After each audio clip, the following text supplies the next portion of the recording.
ශබීර කිව්වා එයාගේ විදිහට නම් මාදවි. ඒ නම තමයි මේ පුරුෂ ලිංගයට පත් කරලා මාදවි කියලා දාලා තියෙන හස්බන්ඩ්. එහෙම හිතනවා. වයිෆ් මොනවා හරි කියන්න බෑ. හොඳයි. මුලින්ම කියන්න ඕනේ මෙතනට අපේ චිත්‍රපටි බලන්න තමයි බලන්න ආව සියලු දෙනෙක්ට බොහොම ස්තුතියි. අපි මහන්සිලා කරපු මේ ආදරණීය නිර්මාණය අද ඔයගොල්ලෝ බලලා අපිට ඇත්ත මොනදොස් කියන්නේ.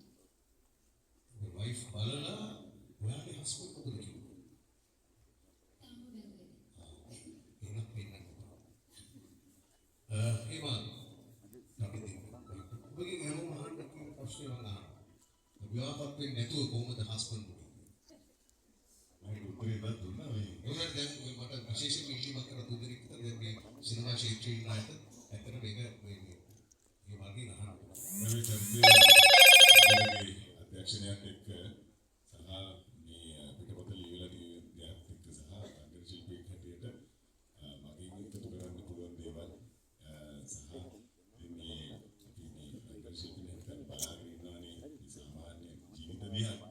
ඉතින් ඒ ගොඩාක් දේවල් වලින් උකහාගත්ත ගොඩාක් දේවල් මේ චරිතය තුළ තියෙනවා.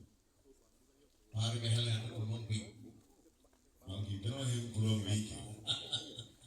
හොඳයි අපි මම වෙලාව ගන්නකෝ අපි හොඳට ප්‍රශ්නානේ හැමදාම විවිධ ශරීරයේ දෙන්නේ අපේ ක්ෂේත්‍රයේ දිනුම් දුරු අපරට උපකාරී වෙච්ච ක්ෂේත්‍රයේ අපි නල්ලියන්ට අපි සුදානම් වෙනවා බොහොම ස්තුතියි එහෙනම් සුබ වතනෝ සියලු දෙනාටම නැවත ඔබේ අසුන් කරා යන්න චිත්තපරේ නරඹන්න සූදානම් වෙන්න ඉතින් ඔබගේ ග්‍රාහකයා වෙනත් එවතුමක් සමග සම්බන්ධ වී සිටී ඉතින් දැන් සියල්ල ඒ සම්බන්ධ වෙලා තියෙන සියල්ල විද්‍රෝහගත කරලා සිංහලෙන් කියනවා නම් සයිලන්ට් කරගෙන දුරගතනේ ශරීරයේ